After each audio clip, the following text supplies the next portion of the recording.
Hey everyone, it's your host, your friend, your fellow horror enthusiast, Bruce Marvel, bringing you another episode of the Marvel of Horror, where we talk all things past, present, and future as they pertain to the horror genre. Stopping by this episode is our newfound friend, actor, writer, director, Michael Puri Jr. He's coming by to talk about some of the iconic horror films he's seen over the last year. We're going to reminisce about the first time we've seen the most infamous and, in my opinion, best made found footage horror movie, The Blair Witch Project. Also, we're going to be discussing his new hilarious mockumentary film, The Conspiracists, which you can watch now on Amazon, and I highly recommend that you do so. Yours truly has a scene in the film. I'm not going to brag, but I was very good in it. So, watch, listen, and depending on what service you find your podcasts, we're at Apple, we're on Spotify, and you can follow us on YouTube at the Marvel of Horror Podcast. Like and show some support and subscribe. That way we can keep bringing you new episodes. Again, leave your comments. We want to hear from you. Catch us on TikTok and Instagram. I hope you enjoy the episode and stay scary, my friends. And as always, thank you for your support.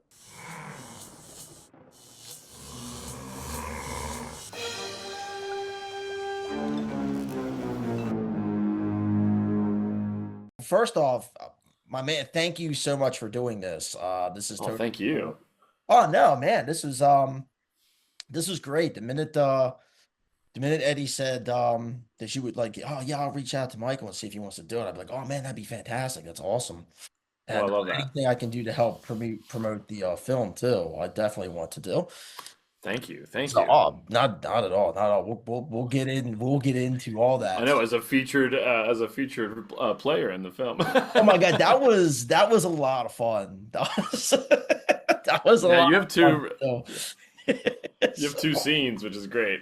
oh man, yeah, I know. And I was like, it's funny because Eddie was like, you want to do it? And I was like, yeah, I'll do it. I didn't think Sure. I figured I'd just be some guy standing in the back. And then they're like, oh, well, you actually have like stuff to do. I was like, ooh. Oh shit. Yeah, yeah, yeah. I know. I feel the same way where it's like, when you came on set and we were looking at who was going to be in the costumes, it was sort of like, yeah, like, but he strikes me as like a guy who would work here. It's like he'll sell as the guy, and I think it's like the tattoos and the beard. It's like it just helps. I had. No, well, I mean, I like now I have more of like a desk job, but I did Sure. work in like I worked in like fabrication, so yeah, I'm like used to being like looking dirty and miserable. I love looking dirty and miserable. That's the goal, isn't I it? just totally got into it was easy to get into character. That's not the dented side. There we go. Nice little Yeah, line. not I didn't have to do too much method acting.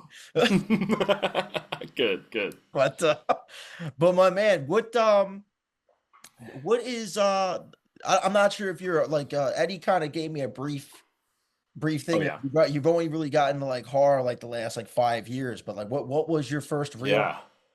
first real experience with like the horror genre? Was it a movie or a show Well, or like as a kid, what turned me off of it. I was raised very like protected. Let's say that. I was raised very protected, um, and I remember a trailer for like Friday the 13th. Some Freddy versus Jason, I think it was, because at the time okay. it was like what 93 or so, and I remember that coming on TV as a commercial, and I couldn't sleep for 3 days. Like it was just like I was just so like I can't have that, and I have a pretty vivid imagination. So as a kid, who at the time I guess had undiagnosed anxiety disorders, and people who were like, "Don't do that. That's not safe." My mom was always very much, "Don't do that. That's not." Um, horror was not something that my brain could handle, as I was growing up. It was like another thing to be scared of, basically. So, yeah, so for a long time, but it was much like roller coasters. It was very similar. My dad loved roller coasters. He loved going to amusement parks. Grew up going to Hershey Park and going to like King's Dominion and things like that. And I was always terrified of them, but I never rode them. I was just terrified of the idea of them. And then when I was like, I don't know, in my 20s, I went with friends to an amusement park and they were like, "Get on, come on, get on." And I was like, "All right." And I got on the ride and I was like, "Oh, I love this." and now I ride roller coasters all the time. So it's Yeah. a sort of funny like thing. So in that same vein with horror, it's even more delayed than roller coasters, where I was like, I don't think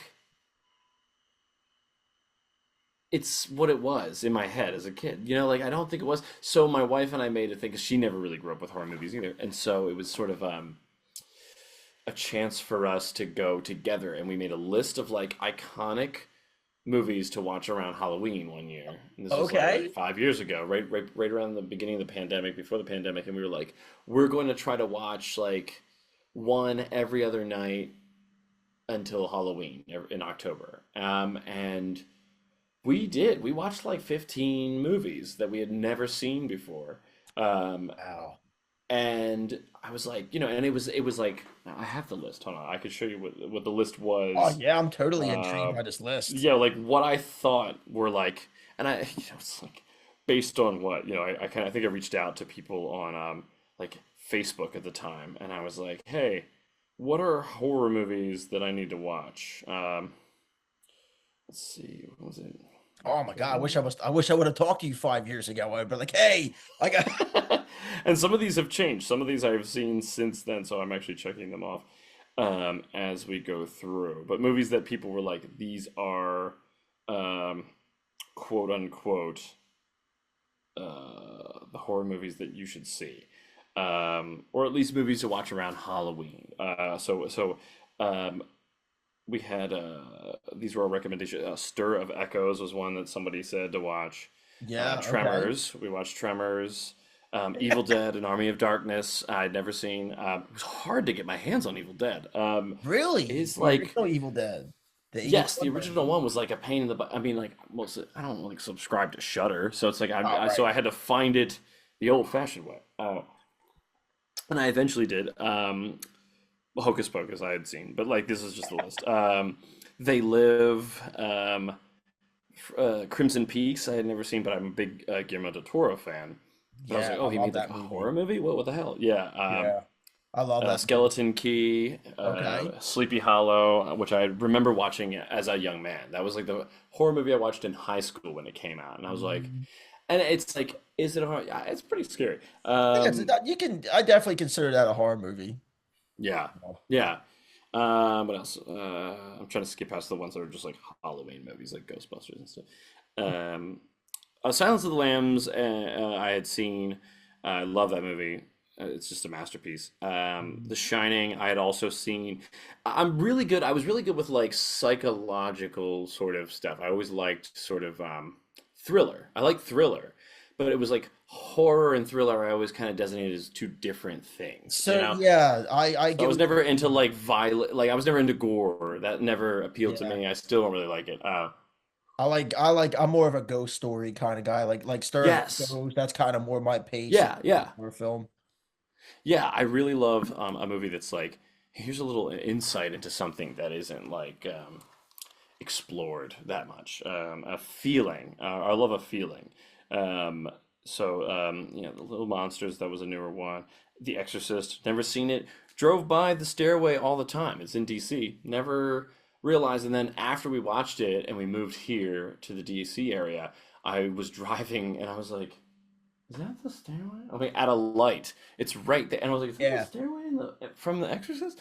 And there's like a little sign. It's like Exorcist Way. And yeah, I was like, there it is. So I've seen it several times. I love it. The Thing, one of my favorites. I love. Oh That's yeah. one of the few like body horror kind of things I can do. I like when they're like practical effects. I'm a big fan of Yes. that. And I assume you are too, just based on Yes, like the me kind too. of things you have Me too. behind you.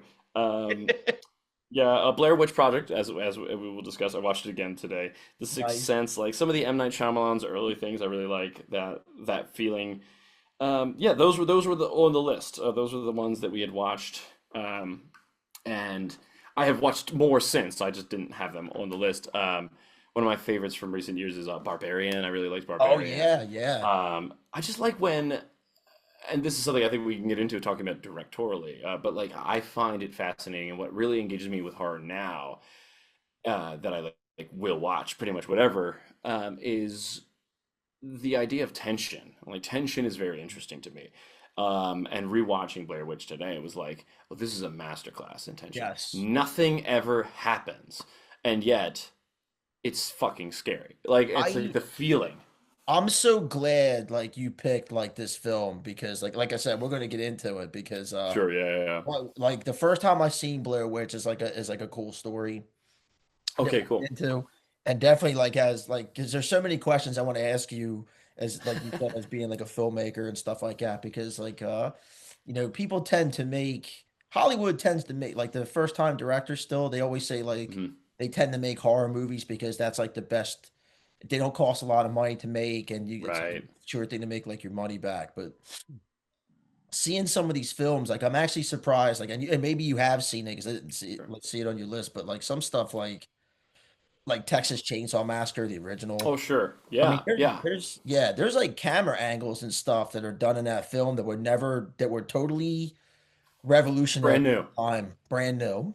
Just to show something that we hadn't seen, or like to me, one of the best shots in that movie is through the wall of the what's hanging chains, like Yeah, and just in like the random shed, like and there's like chicken you bones can't and really stuff. see what's going on behind it, but you know someone's back. It's like excellent shot, and like, oh, what did I watch on TV the other day that I was so scared of as a kid? And it came on TV. We were in a hotel, and I was like, I guess I'm watching this. Oh, Jeepers Creepers. Yeah, Never yeah. saw that movie. Scared the shit out of me as a kid, seeing the previews and the trailers.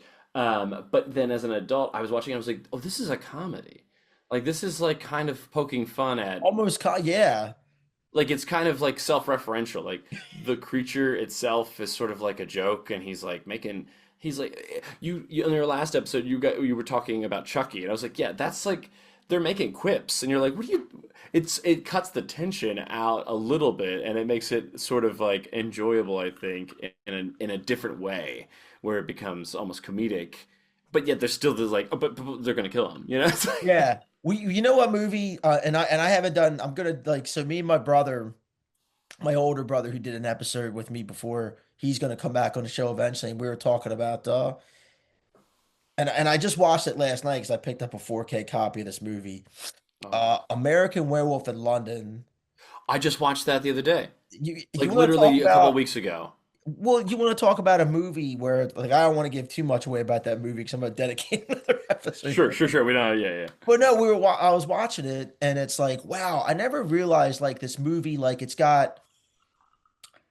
got like some really like goofy stuff in it before it just cuts like away to like just horrific stuff. It's like it's actually Yes. like, wow, he's even like the music, like even like Score is the excellent. ending. Yeah, oh yeah, the ending. Well, like there's this tragic, horrific ending where she's trying to talk him out of being the Wolfman, and it's she's In crying and the she's alleyway, and sobbing it's like, in the oh, alleyway, and it's dramatic, and then all of a sudden it goes into like Blue Moon by the like this real upbeat.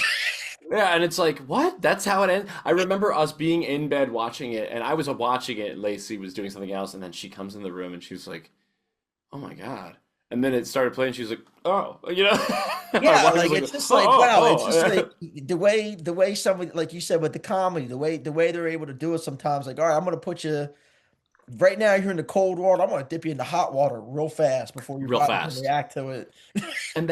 And that is indicative, I think, of like the best comedy and also the best horror and thriller is like right when you have given up the right when the tension is this close to being like I guess nothing's gonna happen, that's when you do it, right? Like Mhm. that's the moment it has to happen. And I don't mean like a jump scare because I think jump scares have been a little bit overdone, but I think when they're Yeah. done right, Yeah, oh my God. they can always be done right. It's like, But that movie is really like funny. you say, yeah. Sometimes when all the scary parts were what they showed you in the trailer, it's like, Yeah, it's like it okay, stops being it stops yeah, having that sort of effect mhm, on an audience because they kind of come in prepared knowing what the scares are going to be.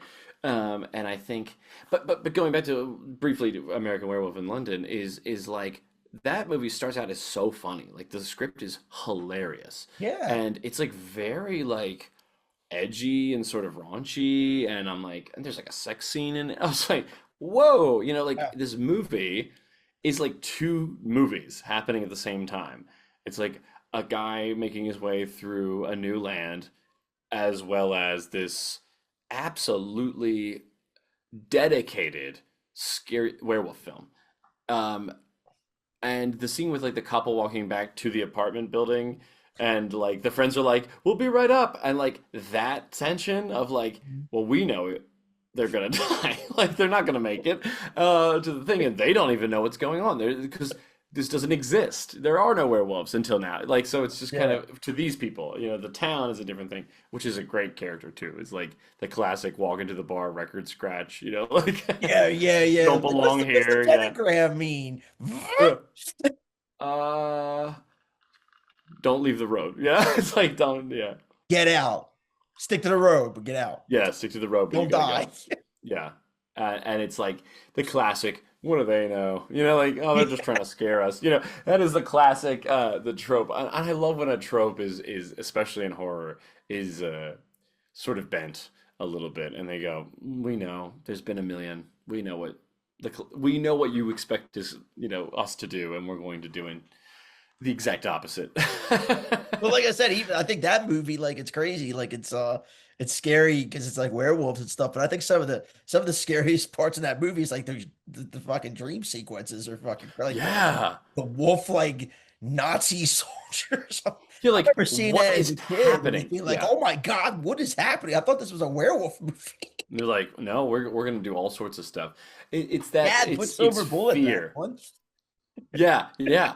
There's it's a really fascinating film. I find them very interesting in the same way that I find Barbarian very interesting, right? Like it starts out as a very clear, like, oh, this woman is in a dangerous situation, Yeah. and we expect that this guy is super sketch. What's his name's character, Bill Skarsgård's character, Mhm. is like kind of being creepy, but he's being nice, and like, and then nothing happens, and we just go across the country, and we're in a car on the coast of California on the PCH, and it's Justin Long is like on Yeah. the phone with his agent, and it's like, is this a different film all of a sudden? And it becomes, and you're like, how are these two stories going to intertwine? Yeah, and And they that's the make it thing. happen in a way I could not believe. And that's the thing too. Like I remember watching Barbarian because like I don't know if it was a year, maybe 2 years now, but like I said, Yeah, Barbarian was a movie that was making like it had a lot of buzz yeah, as far as like horror and stuff like that. And I was like, oh, I'm always, it's I'm creating a so buzz. Yeah, with that, it's like I'm always chasing the next scary movie or whatever, you know what I mean? Like I said, 'cause yeah. I haven't been, I don't want to say like I'm what's the word I'm looking for? Desanitized from it. Right, you haven't. You're not immune. Like but you're Right. close. Like, Like I want to be like scared again watching a horror movie. But I still, even if I don't get right, scared, I still appreciate them because I just love the genre. But like I because you remember, can feel the tension, right? Like that still is hard to get rid of. oh But yeah, as absolutely. somebody who knows movies, especially horror films, it's like you know that there's only X amount of choices that are about to happen in the next 30 seconds, right? Yeah. You've seen enough, you've seen the formula, and it works, especially on people who don't know. Well, and like you said, with that film, it was like the way they started that movie and the way things were going, I was like, okay, I'm very in I Right? know I know they have to tie this together, but I want to see how. Like I'm on this I journey need to to see know. how this is even going to tie in. Because like you said, yeah, here's Justin Long, whose horror resume is Is beginning to be pretty very steep. extensive. Yeah. I mean, it runs the gamut too. I mean, Jeepers Creepers, right? Talking about Jeepers Creepers, that was like his Yeah, first foray, and it's just fascinating to see that it's sort of like a side thing for him. He's become like the prince of the horror movie. He's become like a Vincent Price-esque figure in horror. We see him yeah, a lot. And it's like, absolutely, oh my yeah. gosh, this A-lister is in this, movie. That's crazy, he loves it. Yeah, so The Conspiracists is a film that, yes, my wife Lacey and I wrote together in 2020. A few years later, Eddie, your brother-in-law, and his wife, Beatrice, they have been good friends of mine for years, and they came to a reading of it that was like online. I was running online readings every week during the pandemic called Scissor, Socially Isolated Script Readings. And we finished this movie and we were like, this will be fun. So we just read it with our friends. And then we were like, that's it. We did that was fun to do. Something to kill time, really. And it was like we just wanted to write a movie that was like we love documentaries, we love mockumentaries, we love Christopher Guest, we love The Office and Parks and Rec, and we were like, maybe we could write something like that kind of talks about community, especially because we were like just feeling the distance. I mean, everybody was socially Yeah. distancing, you weren't seeing anyone. And we were like, maybe that'll be the theme, but we'll like frame it around something. And we watched this film called Beyond the Curve, and it was a flat Earth documentary about these like three people involved in the Flat Earth Society, and we were just so enamored by the fact that they were. It wasn't about the belief itself. It was about the community that belief brought that together. Like the people who felt like they didn't fit in anywhere else, or that they weren't appreciated, or that they couldn't find their thing, found this thing, and then they were brought together through it, and then they It's crazy. create this I never whole new thought like, 'cause world. I know that documentary. I never, and obviously I've heard that like the flat Sure. earthers and stuff, but I never looked at it that way. It's actually pretty wild. we we were so shocked, and we were like, this movie is not even about like watching these people. It's like, yes, it's funny to watch them, and you kind of like know that you're like, all right, they believe this thing that I don't believe, and there's like a humor in that, of course. But at its core, we were like, oh, these people are desperate to belong and be special somewhere. And especially like the main guy, I think Mark is his name, and he's just like so wants to be important, and I don't and I found that really fascinating, very human. And so we were like, let's write a movie about that. And so we came up with this film, the Conspiracists. The idea for it was that a brother and sister are putting together a convention called ConCon, which is the first all-inclusive conspiracy convention for their friends and their community on the Truth Serum, which is the brothers website, to come together. No matter how small or niche your beliefs are, you can be celebrated and feel like a part of something at ConCon. And that was sort of the idea that we had. And then we were like, but one of them is going to think that ConCon itself is a conspiracy. That's the conflict, right? And so we came up with Daisy and Eric, and Daisy isn't so much into conspiracies, but Eric is very involved, and he created this whole website called the Truth Serum. And so together, as like a sibling thing, they use their skills. Daisy in interpersonal relationship and sort of her marketing and communications degree paying off, and Eric with his love and knowledge of conspiracies and his ability to connect people through that. And together they were going to create this amazing thing called ConCon. But Eric then suddenly goes through a massive breakup with his fiance, and he's like, this whole thing's a conspiracy and I'm out.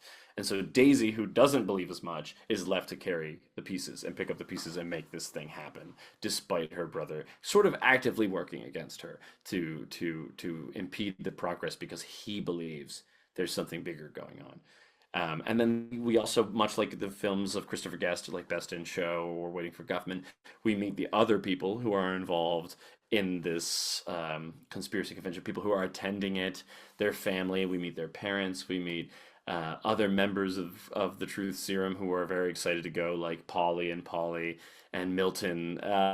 And we follow them on their journey and why did they get involved in conspiracies, and like what brings them to the community, and what are they looking for, what is their individual issues that they are trying to, I guess, solve or learn to solve through the community, and the acceptance and self-confidence that comes with being accepted and part of something bigger than yourself.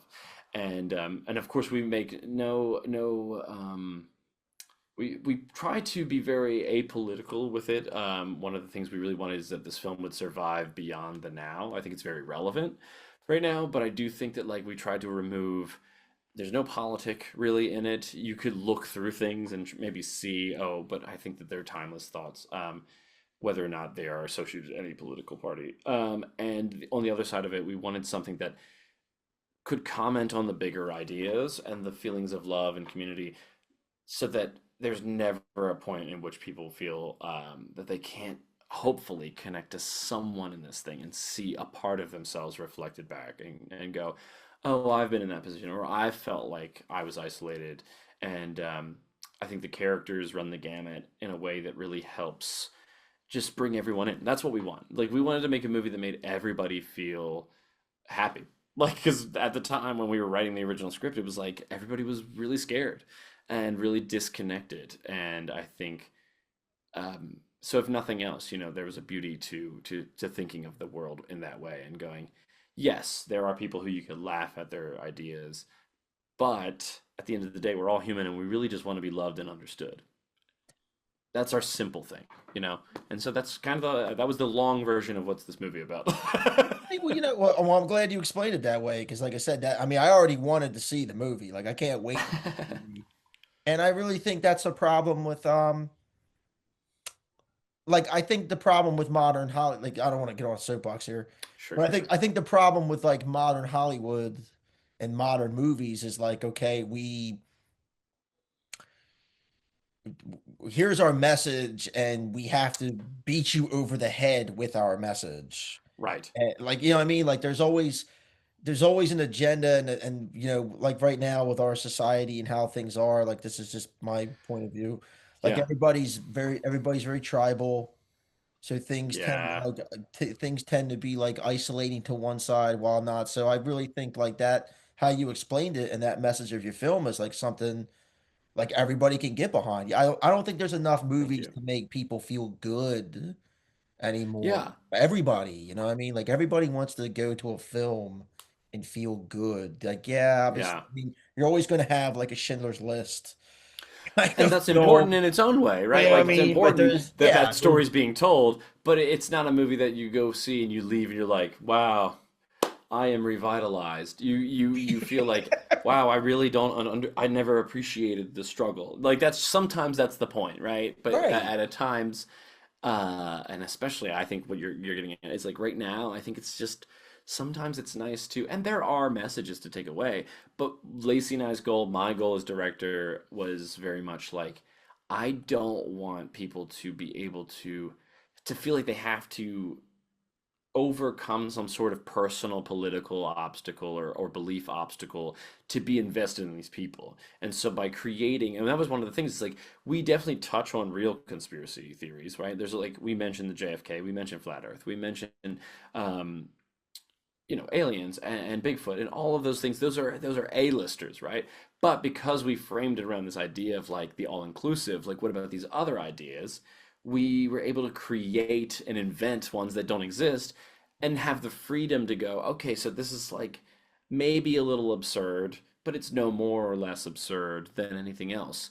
And by extension, like the only time in the film that I have any sort of like to the audience about like community and belief is one of the characters is getting interviewed and they're like, yes, no matter how insane or totally illogical or completely out there your idea is, if you get a bunch of people to believe in it, suddenly it's not crazy anymore. And his wife goes, oh, that's where we got married. And we pan to a church and then we cut away. It's like, That's great though. right, it's like you can take that away and see that joke as like, religion is just a big, like, and that's the only thing we were like, that's the one. That's Well, our you know one what? And thing. that's so good because you said something earlier. Mm, And I've just connected that dot because I too am a huge fan of George Carlin, and that's totally like in the vein of like yes. George Carlin like joke. So I applaud you, sir. 100%. Thank you. And it's like one of those moments where there are people who watch that scene, who have watched that scene, those who have watched the movie maybe for the first time and or during the process, and they were like, "Oh, I see what you're saying." And I was like, "Yeah." And if you don't, doesn't take away anything because it is literally 2 seconds. So it's like it's not like it's a big deal. I'm not trying to like again, like you said, hammer people over the head with it and be like, "You get it? It's like this." Like I don't want to do Right, that. I'm not trying to yeah. be, make fun of anyone. I'm just being like, think about it. Moving on. You Yeah. know, And I let it like be. I said, that's a cool approach, and I think that approach is like kind of lost. I don't know if like Yeah. filmmakers just I don't know if filmmakers like really Subtlety. well, subtlety because yeah, subtlety. Like it's something movies are always good when movies are always good, but like what it said, it's something you think about down the road. If Yeah. the movie's good Yeah. enough, it's gonna stick with you. And if then it's like you think about it, it germinates and you turn it, you know what I mean? Like a Yeah. lot of like good films, like you said, do that very subtly, but I feel like filmmakers of old had a little bit more faith in their audience. I feel like Yes, filmmakers believe that they're gonna now, go with you a little bit. You don't have to hold their hand. right? Like you gotta let them. Hey, you gotta let them go and let them. You gotta at least see if they can get a couple ways down the road for the bike before you try to hold back on. I Before mean, you you pull gotta back trust and the go, "Huh." audience. Yeah. And I don't know if a lot of that's got to do with like, now we're in, I mean, right now it's like how many people you see are watching a movie like this. What Right. happened? Yeah, on their phone and Right. yeah, their attention is split. Yeah. And I don't know if and that's that their was way another of trying to reason compensate for that. I wonder if there's that was a big sort of debate with the edit of our film, which is like the balance between how many things can change so that we keep the audience engaged, right? Can we go to a new angle? Can we go to this thing? And the interesting part about it is like it's a mockumentary film, so it's shot like a documentary, and it's really just like single camera, and everything's supposed to be happening in real life. So we don't get to set up another angle. Like it's just this angle. Like we pick how it plays, and then we shoot around how the. It's basically like how I thought of it was like each scene was like staging a little play on a stage. And you really only have one go in front of the audience and one go live to make it happen for real. And that's how life is, right? And YOLO. And I'm so sorry. And so part of it was like staging these little mini plays and then going, all right, camera, me and the DP Mauro, like, how can we make it interesting? Who do we decide to go to? And it's like we aren't supposed to know who's going to talk next. So some of the beauty of the camera work is, oh, you are talking. Whoop, now we got to go over here. Oh, now we got to go over here because it's like I don't know who's going to do it. And so choreographing that became a challenge with the actors because it's like I'm basically placing you like a play. Like you have to hit this spot for the lights, Mhm. whatever it is. And in that way, thankfully, we had a lot of theater performers people who come from theater in the cast, in the principal cast of the film, that they were able to go, oh, okay, like I feel when I walk into the window, I feel when it's hitting the side of my face, so like I'll stop when I feel it hitting me, and and that's something that comes with time and experience. And me coming from theater, it's like I really enjoyed being able to play these long scenes, and people were like, do you want to cut? Do you want to move over here? And I was like, life doesn't let you do that. Like, unfortunately, we're shooting it like a documentary, so we're just observing life. We're just supposed to be watching. We're another person, and we are the audience. The camera is the audience, and so we're gonna try to look at what we think is the most interesting. And to me, that was the big puzzle of like staging the scenes. Is we have a couple really long takes where it's like, oh, in any other movie, we go to another angle and we get that. But we don't have that luxury. And it was both a blessing in the speed at which we could shoot, because it was like, this is the shot. This is 3 pages. We have one take, to get it. Like, we just do this one take, and then we can't cut in because that would involve us. Like, it starts to unravel the thread, right? Well, if we Mhm. do a cut here and we go to another angle, then we knew that was going to happen. And it tells the audience that, like, hey, this is fake. Right. Whereas what Yeah. I really You wanted just is like it in to feel theater, real. you destroy the illusion. Yes, it's like as soon as you give me something that feels dishonest, and I'm very keen on that, and especially in the edit, and I appreciate that like Eddie and B and Chris, the producer from King Creative, and our editor Alex were very understanding and very cognizant of that as I started to work with them all on the edit of the film, which was like that's hilarious, but it's not honest. I'm like, I see, like, there would be suggestions, and a lot of them were very good and very helpful, and some of them I understood, like, they changed over time as we were editing it because they would bring me ideas, and they'd be like, isn't that so funny? I'm like, oh my God, it is so funny, but why?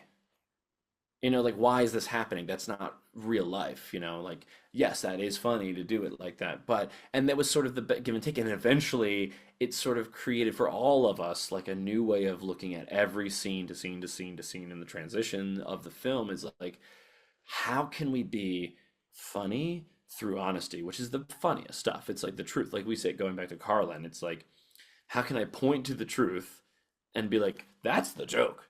Yeah. I don't have to say anything else. I'm just showing you the reality. And to me, documentary, mockumentary is at its best when when everything's a little messy and like reality, it's like clunky and it's it's people saying things and not remembering that they're being filmed, or saying things and being very aware that they're being filmed, so it changes the color of what they're going to say and how they say it. A lot of that was like, oh, is this character lying right now? Or is Yeah. this character withholding something from you? So when we see them, maybe they look at the camera and they're like, oh crap. Like they can see that I'm lying, but they don't know. And it's like, so we're kind of let in on little secrets of like each character about. And I really love that when people watched it, they've been like, I didn't like that person. And then as the film went, my opinions about characters switched. Those who have seen any piece of it or any edit of it, they've been like, oh, my opinion about them changed because I started to really fall in love with how genuine, they were as a person, and realizing that like maybe I judged them too hard up front, and vice versa. I was too lenient with this character, and now I realize that they're kind of messed up. Hey, horror fans. Help support the Marvel of Horror podcast by going to our merch shop and getting one of our exclusive items. Blair Witch Project, Yeah. 1999. Yep. Definitely, a lot of people argue that the last broadcast kind of came out first, and this kind of stole from it. Sure. I'm not one of those people. I think the Blair Witch Yeah. is its own thing. I Um, agree. I think it's a fantastic movie. I think it's a movie that probably will go down in history as the best advertised marketing Yes. of a movie ever, and change the game on how like filmmakers could be like the creative way they promoted this film was Altering. like you said, yeah, altering. I mean, a lot of that It had to do with changed. like the You're internet so coming right. at the time, but again, Sure. tell me about the first time you saw this movie, It's if you funny. remember, if you can. So it's funny. Like, okay, so the Blair Witch Project, I watched it again today just to prep to talk about it, because I was like, I did watch it a few years ago for the first time, and because this was in my Man, I like, wish I okay, could I'm have into been there horror to movie. see. I wish I could have And been my there. wife and I watched it. Yeah, and she had never seen it either. But the thing is like I'm from Maryland. I'm from Bel Air, Maryland. My wife is from Calvert County, Maryland. We got married in Frederick, Maryland, where this film takes place. Okay, yeah, Catoctin Hall is where we got married, and Catoctin, Maryland is like 10 minutes from Birdsville. So it's wow, we were I've grown up in this area, and so when this movie first came out in 1999, everyone in my school was like, this happened like near us, yeah, and yeah, going back to the brilliant advertising of it, it was like people did not know if it was fake, because again, the marketing was unbelievable. They really played it off like these people are missing, and they were just like, no one knew these people, they weren't famous, they were just like, yeah, and so that was fascinating. So I did not see it back then though, because I was too scared. But when it came to now recently, we were like, we have to watch the Blair Witch. We both grew up with people talking about it in our schools. We remember what a cultural, I don't know if it was like the center of the film zeitgeist, if I can use that word even a modicum of appropriately. It was like everyone knew about this movie. Everybody was talking about this movie. Um, South Park referenced it like in oh that yeah, week that it came out, and like with the Al Gore episode. I'm so startled right now. And the and I just remember it being like everywhere. yeah, And I was just so scared to watch it. And so when we watched it, like it kind of brought me back in like a, I don't know if it's like some sinister reverse nostalgia, where I was like kind of scared as a grown man to be like, I want to watch this movie that I was too scared to even entertain, because of like everything I grew up with, and it surrounded me, and it was in our area, and like again, people didn't know if it was real or not, so it was very eerie to have it. Obviously, it was pretty quick when people were like, "Oh, it's a movie," but the yeah, so I watched the movie, I think maybe 5 or 6 years ago for the very first time, which is crazy to say. And I I immediately like, this is expert level like filmmaking, because I mean it was made with $60,000, which is crazy. I mean, I Yeah. don't know the exact number of conspiracists, but it was well over 200. So I mean, not well over, but it was over 200. So just considering that we made a movie with one camera and nine characters, and they made a movie with or two cameras and three characters, and considerably less, a Yeah. fraction of what we ended up spending Yeah, I thought for that our was. I film. thought honestly, you said like you said 60,000. I thought that was even higher. I thought it was like because like you said, if you look at that movie, you're like thinking, okay, it would cost. And it's like mostly marketing. I It's mean, like right. mostly Yeah, a lot it's of the on money the went into tail end. marketing. I mean, and they made so much profit on that movie. Oh my God, it might be Crazy amount of for. profit. It might still be if it's not the Highest grossing. highest grossing movie per like what it cost to make of all time. It's still in the It's got top to be on a five. list. Yeah. Yeah, it's got to be on the it's got to be up in that list.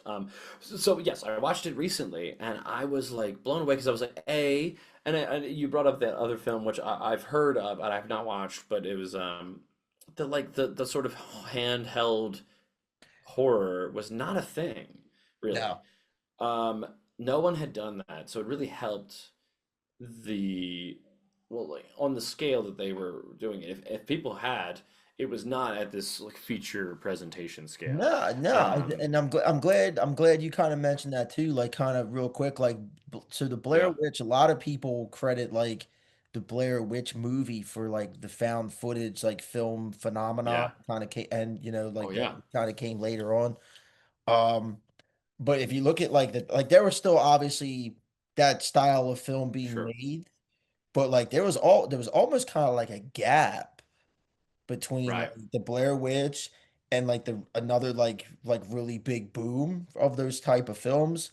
When REC and like Cloverfield and like these Cloverfield, movies but were I like, think like Paranormal Activity, I think was like the yeah, that was a like huge really one. just blew it out. But you, I still you wouldn't have had movies like Paranormal Activity if like they didn't, if Blair Witch didn't set that groundwork.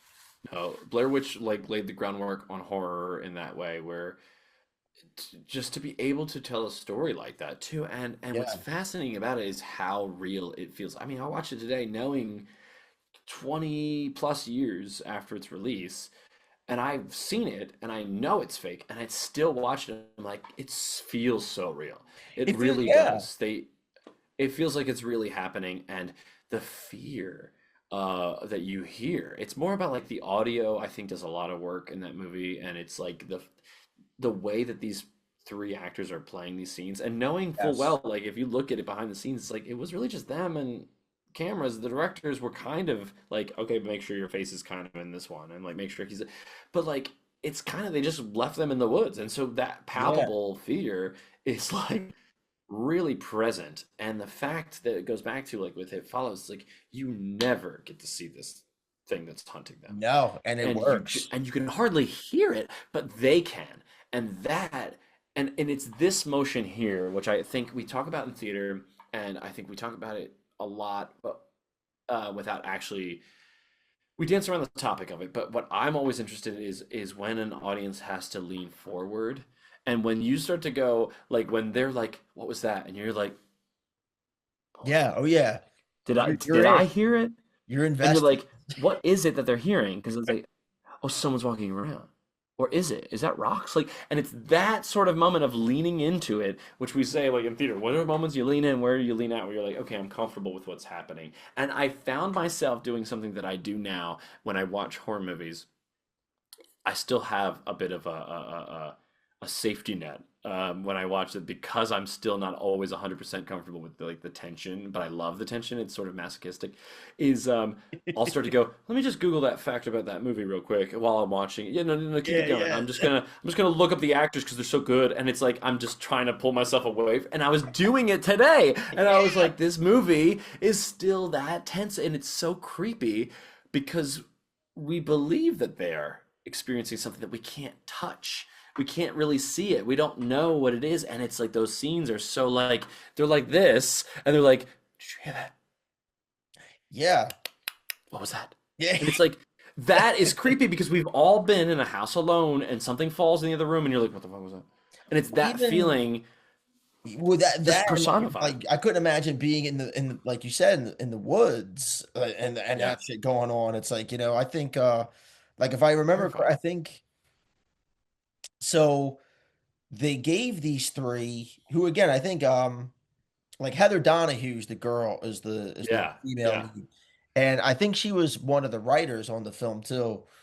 Wow, She was great. I mean, excellent. all three of them were doing a good job, but her performance, I think, is the one that like you obviously Really sold remember it. the scene with the camera, Oh, and the Ryan, beanie. Yeah, it's the like the full. picture. Yeah. Oh my God!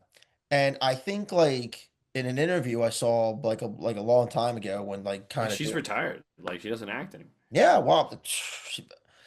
I mean, it's How do you live up to that? how do you live up? Like Yeah, I mean, at least the one what you're in your swinging it. one performance was in a movie that like is gonna probably Has go altered. down It will forever. all forever be as like one of the 200, most iconic Mhm. movies. Yeah. I think they were basically like, we got like a s- we got like a rough kind of outline of like, okay, you're gonna go here. For this scene, you guys wake up and just basically act to like what's gonna go on, even though we're not telling you what's going on. Like you said, Just basically react honestly to, and they were making noises, right? they were Like making the noises and they were creators, doing the directors stuff. Like the one scene where I think they come and they start shaking up their tent and stuff, like they had no idea they were going to do that. scare the shit out of I mean, you. yeah, imagine like Because you wake up in the you middle of know the you're night in a as a movie and you know yo you're supposed guy, to be filming, but guy you don't know what guys, they're is gonna that you do. shaking the tenors out of a fucking bear? Right. And that and it's so palpable. And it's like, look, as an actor, I'm like, please don't never do that to me. But at the same time, I'm like, but it really gives you a good performance when there's like the moment of fear clicks and you're like, oh yeah. And when they're like, oh dude, the scary and what's so good about the movie, and I watched it today and I was like, wow, this is masterclass, and I don't even know if they know that they're giving it, is that like the first, I don't know, 25 minutes, it's not even kind of scary. It's just like three friends going on a little road trip, interviewing people, and the interviews are great because they're just like normal people, and Stuff it that really sets the tone, and you're getting all the exposition through these people. You get the whole thing about, well, they would kill them one at a time, but they would make the other kids stand in the corner and face the wall so they wouldn't watch. And you're like, and then that pays off at the end. You're like, whoa! oh my You're like, God, I'm glad. So, like, I was getting to that. Like, so I'll yeah. tell you a story in a second. Oh, Uh, please. I think you'll appreciate it. But the like, so my wife's a paranormal investigator, right? Okay. And oh Wow. yeah, yeah, really I know she got was a some graphic great designer, stories. and she does the graphic design in the Conspiracists. Let's just give her a plug. Yeah, She's absolutely. amazing. Layla Marble, But best. oh my gosh, Uh, Layla Marmo, shout out. She crushed it. People will go nuts for it. We're gonna sell so much. I'm wearing one of it right now. Actually, this is the NASA yes. set from the film Men Are From Mars and So Are Dogs. If you don't know the movement, get involved at theconspiracists.com. Continue. And he's gonna love that part. He's gonna clip that. I Jarvis clip that. Um, uh, so, well, like getting like okay, so like you said, these are three people going on a trip. They're going right. to go investigate a legend, stuff like that. And I'm sitting there and I'm like, man, that's stuff my wife does now. You should better be Yeah. careful. Should be careful. Because Yeah. they're always like, yeah, we're going here to do this. I'm like, okay, as long as you're going into a haunted building, you're not going into haunted woods. I guess that's a plus. But Yeah. But still, yeah. this is stuff people are Eerie. doing now, like going and checking out legends and stuff like that. And it's like Couldn't to pay have me. right to have something go again. They This is want something to very go crazy. yeah, this is a But at very the same time, like it's like, do common you? thing people are Yeah. doing. So like yeah, you get the sense of like Storm again, when chasing. I Yeah. first saw it, I thought it really happened too. Yeah. And that's like, and part of it is the fact that like the camera work, and let's be real, the camera work is bad. But that's the point. It's like you kind of give the camera to somebody who doesn't know, and you're like, the goal is you're running for your life. And you're Yeah. like, well, it's not going to be clean. And I think that like in a horror movie, when you see a character running away from the murderer, there's like a detachment because you're like, well, I'm watching it, so it's like obviously there's a camera here, so like there's a fakeness to it, right? It's like, well, we know it's fake. But when it's in the actor's hand and we hear their breath and we see their feet and we see the leaves and they're like, oh my God, what the fuck was that? And you're like, oh God, this feels real. And then one character says it, and I never caught this the first time. Josh, the cameraman, he says, obviously it's mostly shot through like the handy cam that Heather's character has, but he's like the camera operator, the 16 millimeter camera, and he says, I get why you use this thing all the time. It really creates a sense of detachment from like reality. Yeah. And then the next scene, he's like crying, and they're like, Yeah, "Let's he just take a second and let him just take it." Like, and she's like, 5 minutes, please." And like Mike's begging her, and I'm like, "Wow, that's a good scene." that's a So great. I don't know if they wrote that or if it's like because I know a lot of it was improvised, and I'm like, Yeah. "Man, that's so good." What's it goes back to like how you were describing the conspiracists too. Like, Right, there's certain things that like you're portraying an illusion, right? right, If you had these three people that are supposed to be these like normal everyday people, but they're shooting a movie like professional cameramen, it's like okay, then that, right. like you said, the camera angles are meant to look bad because no person just becomes a They're not professional trained to cameraman. be, and they're not thinking about that because there's other things at stake. And also there's this really interesting plot line about the Blair Witch that I think it's like underlooked. It's like people remember like the wooden stick figures in the woods, which is so funny because I'm like, I don't know if that was really scary the first time everybody saw it, but watching it now, I'm like, that's like the least horrifying thing that could happen in that movie is like to me, like it's like it sets up a tone of like, well, where did they come from? Yeah. That's more scary than like the things. But I remember that being the image of like the poster Yeah, oh was yeah. those like wooden stick Mhm. figure men, and then but there's a subplot about the map that I think people keep forgetting, and I totally forgot about. It's like very integral to the tension of the film, which is they have this map and she's like, I know where I'm going, and he has the compass, and they're like on the road and everything's going well at first, and they actually like find the little grave sites, and then they find the little river, and it's like everything's working, and then well, now we don't really know where we are on the map, and then oh, we saw this area, I think we were walking in circles, and then the map is useless, so I got rid of it, and there's the fight between like them because he was like, yeah, I threw it in the fucking river, and then Yeah, I like remember they're that scene. gonna fucking kill each other, and they're like, what the fuck is wrong with you, and it's so real, and then he's like, I'm sorry, and then the moment that I think is probably the to me the best moment in the whole film is when they're walking and they're like, okay, south is working, we're getting somewhere, and then they come back and they were at the log again, and everybody just breaks down, and we hear Yeah. her just crying and just collapse into the grass, and she's like, it's not the same log, it's not the same, it's not the same. Yeah. And they're like, yes, it is. Yes, and I'm like, oh my God, that's the scariest to me because I'm like, if I were lost, even if there's no Blair Witch, pretend there's no Blair Witch. It's just if you're lost in the woods and you're like, we're getting somewhere, and you come back to where you were, that is Yeah. got the feeling of sinking. Oh my God, I wasted my whole day and I've not gone anywhere. And you're hungry. Is you're hungry, you are scared, you're You're cold, you're cold. tired, and now we've made no progress. That is true. That's true horror because that's real. And I think that Yeah. that's a fear that can really occur in real life. And people get lost all the time. And at that time, there was no fucking phone. No one's gonna cell phone out of that situation. Yeah. They characters don't have one. So there's like, now we invent when we make a modern horror movie where it's like people are stranded and lost, the first thing, right? There's no signal. Yeah. That's the first line, just to be like, guys, these are useless now. We have to Mhm. make them useless, but when they don't exist for these characters, it's like, oh no. That's Like, why That's why I love horror. Like anymore, like don't get me wrong, I'll still watch a modern horror movie, but sure, I like horror movies that are like they take place in like the 80s or the right. 70s, whatever, like the time frame, because yeah, like we're already going to get rid of this. Like That there doesn't are, there exist. is no. And no one even knows about it. Like, it's not a Exactly. possibility.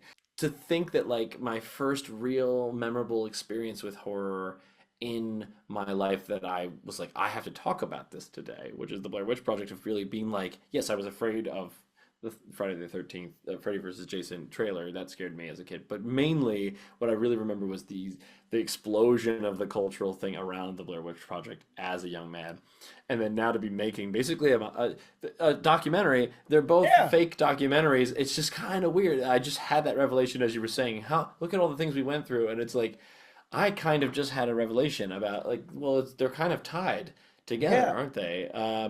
Well, The I movie, kind of got that sense, like because when Eddie first came to me with like, well, first off, I was like, man, I was so pumped you wanted to talk about the Blair Witch because like that's a movie I really enjoy that I haven't had a yeah. chance to really sit down with someone to talk to about Oh, it. interesting. Yeah, but I honestly like because I see a lot of I haven't seen the final cut obviously of Conspiracy, and I can't Sure. wait to, but like I I think you're see the going. parallels of what you're talking about because like this movie had such an impact on you and like look at this type of film that you're doing. And I thought maybe that's another reason why you wanted to talk about it because it would Nope, like didn't think kind of of it. go. I wish I could say I was brilliant, but no, I was really just like, We can edit that's a it so movie. you Yeah, can yeah. edit it so So what you if I can go, sound yeah, like start with me saying that, and then that'll be the teaser of like, I had no idea what I was talking about. I like to think I used to describe myself as like a classically trained goofball, because it's like I have all the training, but then I often find it the most. I find myself having the most fun when I'm like, I have no idea what's going on. It's like don't know where I'm going to go. Don't often know where I'm going to finish the sentence. As Michael Scott once said, I'm having an improvisation. It's a nah, conversation where you I have don't know a where it's going. like I said, I don't like you have a very fun soul, sir. It's coming through to the interview. I mean that very sincerely.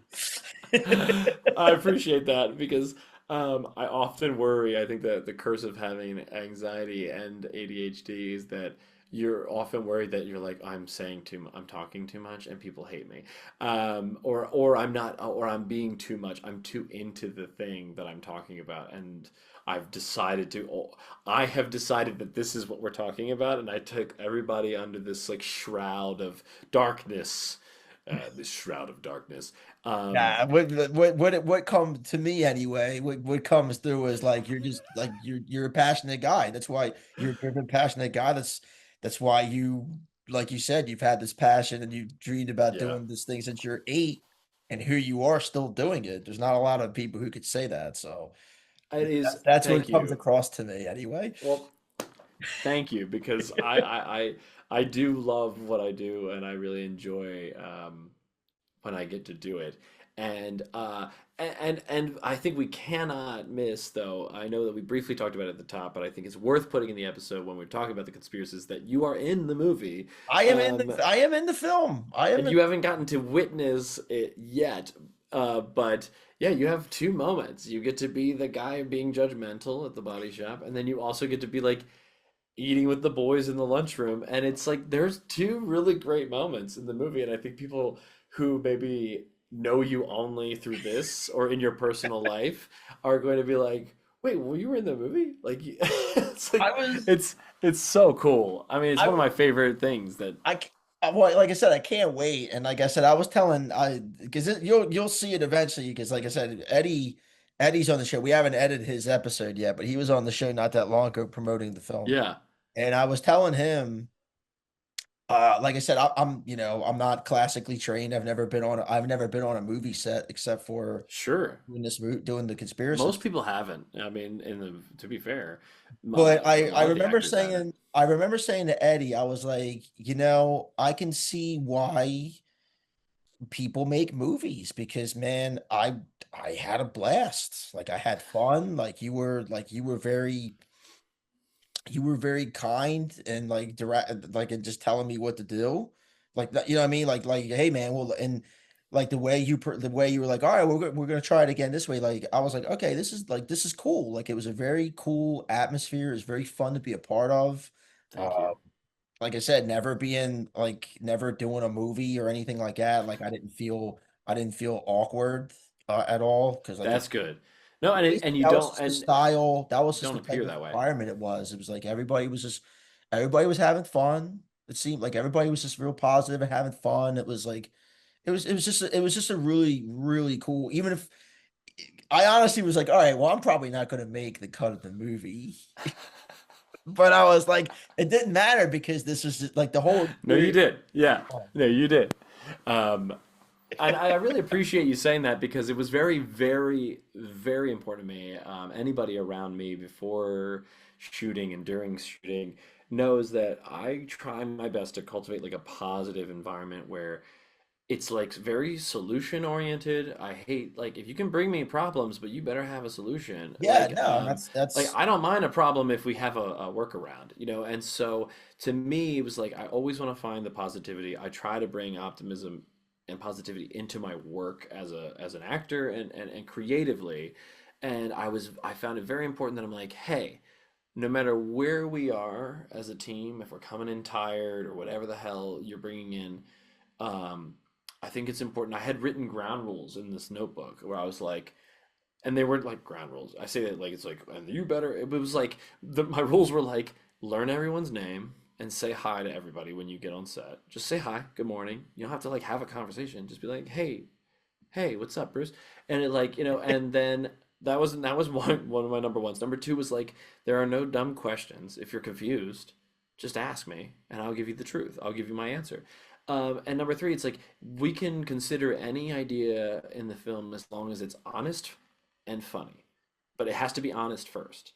Like so, it's like if you're gonna do something, I get that it's silly, but like, why would your character do it? Was always the question. Okay, that's funny. Let's figure out why you're doing it. You know, because it's funny by itself, but yeah, but like that, it probably won't make the cut if it's not like in character, and justified. And those were like my rules for the set. And I was like, it's just like say hi, learn people's names, no bad ideas, just run them through this screen before you bring it to me. Of is it honest and funny, and then like that was it. That's what I left everybody with the first day of shooting. I was like, this is what I want, and that's all I need, And I think that helped cultivate like a very happy environment because everybody felt appreciated, and like we were a team. I mean, like every person on that set, in front of and behind the camera, my goal as the director was to be like, you're safe here, and what your ideas are worth something, and if you want to try something different, we'll do our best to make that happen. And like, I just want you to feel like you're in the best place to create the best work we can, because like if I don't cultivate that and we're not making that feel, then you're never going to give the right work. You're just not going to give the performance that, especially for the actors, like you're just not going to give a performance that elicits that. I think people feel that, through yeah. the camera. They feel it on stage, like if you're on a company of people and everybody hates each other, the audience is gonna feel the negativity. But if you all get along, they're gonna be like, you guys must really be friends because that was a blast. Like no matter you Yeah. could look like you guys were and it's like that's what I want. If nothing else, you could hate the movie and be like, but it looks like you guys really got along and had a good time. I'd be like, all right, I'll take it. Michael Purry Jr., thank Thank you you. for being on the show, man. Like I said, rooting for your success. Let me know when we can finally see the Thank you. Conspiracists. Like I said, I hope it keeps making the rounds, man. And Me congratulations too. on this movie. And Ah, and thank you. give us more. We want more. I will. Yeah, I'm in the midst of writing two projects right now. So hopefully, I'd really love to do another thriller. I've been really dying to write something. As someone who grew up their whole life not really being into horror and who's only recently getting into horror and thriller and suspense that in that way, I think that I would bring something to it that would be uncommon. I think what I'm looking for in those movies is maybe not what's expected because that's not what I was always interested in. So I think that I'd like to believe that I have like an interesting eye on it because I'm not seeing it from a perspective of somebody's like, I've been obsessed with this my whole life. It's like, I've been interested in it recently, and therefore I feel like I have a very outsider's eye on it, which might make, because, I think my opinions on the things are maybe a lot different than those who live in it.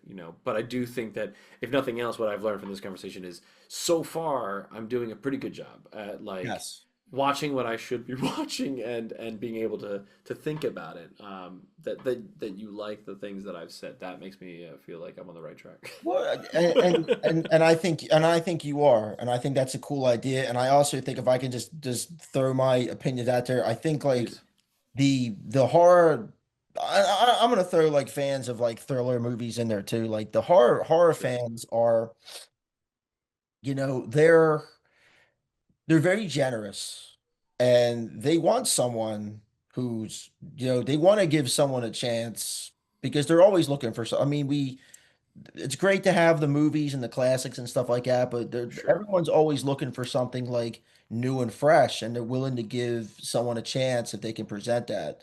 So that's to you and to all the filmmakers. Like, if you got a fresh new idea and you think, man, go for it, because it could be, Cool. I mean, that's what you're thinking now is probably the same idea James Wan had when he made Saul. And whether you like it, Right. love it, or indifferent, It Saul changed the was like game. a Yeah. game changer. I mean, that was just a It, totally different take of how to set it's up like true. a horror icon and a story and stuff like that. Yeah. So That's true. yeah, Saw man, is iconic. Yeah. it's And very it iconic. really changed the world. Yeah. It's very iconic, and like I said, it came at a time when horror fans were looking for something new. I mean, so Yeah. if you got something, man, do run with it. I hope we all get to see it. I really do. Me So too. I gotta find the right story. I think it will strike. it'll, But I think we're on to something with this feeling of unease is very powerful. yes, The it things that we've is. talked about, the things that keep revolving, is the sense of everything seems to be going well. What's up? Like why? That is going to stick with me. For sure. Even touching on it, it follows again. But yeah, I mean, like eeriness is powerful. So Well, thank I you, hope, thank you. I see a project from you where I am sitting like this, Leaning in. where Let's I'm lean leaning in. in. So Oh my gosh, that'd be excellent. Excellent. Well, hopefully the conspiracists can do that for you I hope so comedically. too. I hope so too. I'm like, yeah, definitely. So. Oh, dude, I appreciate it. Oh, no problem at all, my friend. Take care. Hope to have you back one day. And like I said, good luck with everything Yes. you're doing.